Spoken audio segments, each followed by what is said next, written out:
The Apostle Paul writes in 1 Colossians 21, once you were alienated from God and were enemies in your minds because of your evil behavior, but now he has reconciled you by Christ's physical body through death to present you holy in his sight, without blemish and free from accusation. You know, one of life's unpleasant experiences is to be at odds with someone, isn't it?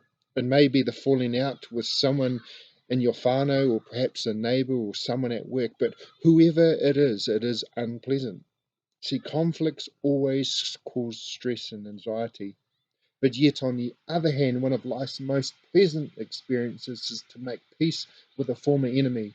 When the barrier that has caused the hostility is finally removed, there is a sense of joy and release. It's wonderful when a former enemy becomes a friend.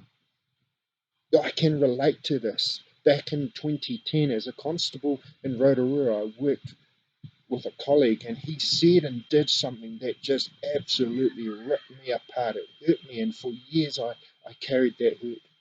And that hurt created a barrier.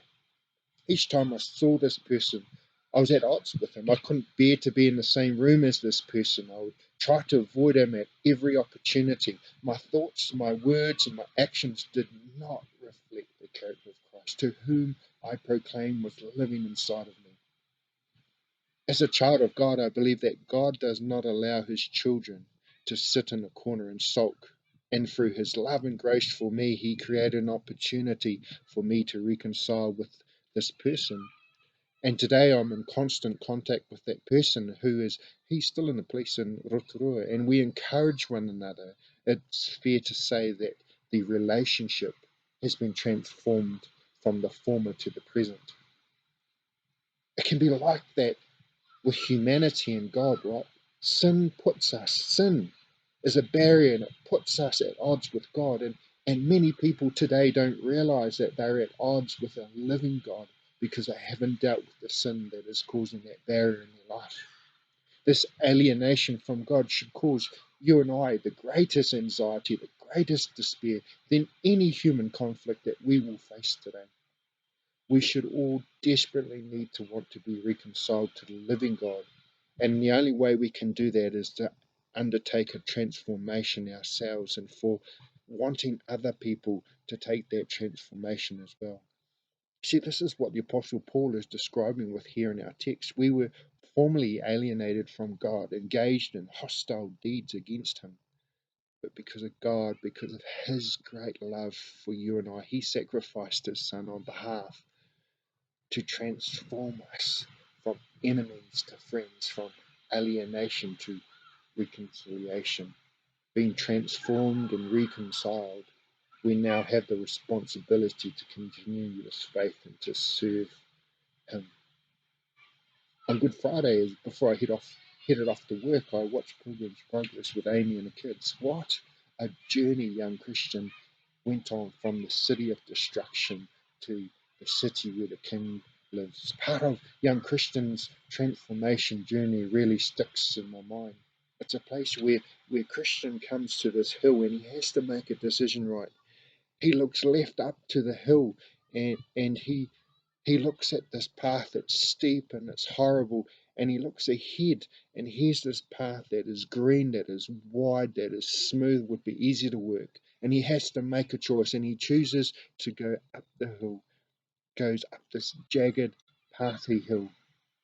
And as he journeys up this hill, there's this weight on his shoulders, right?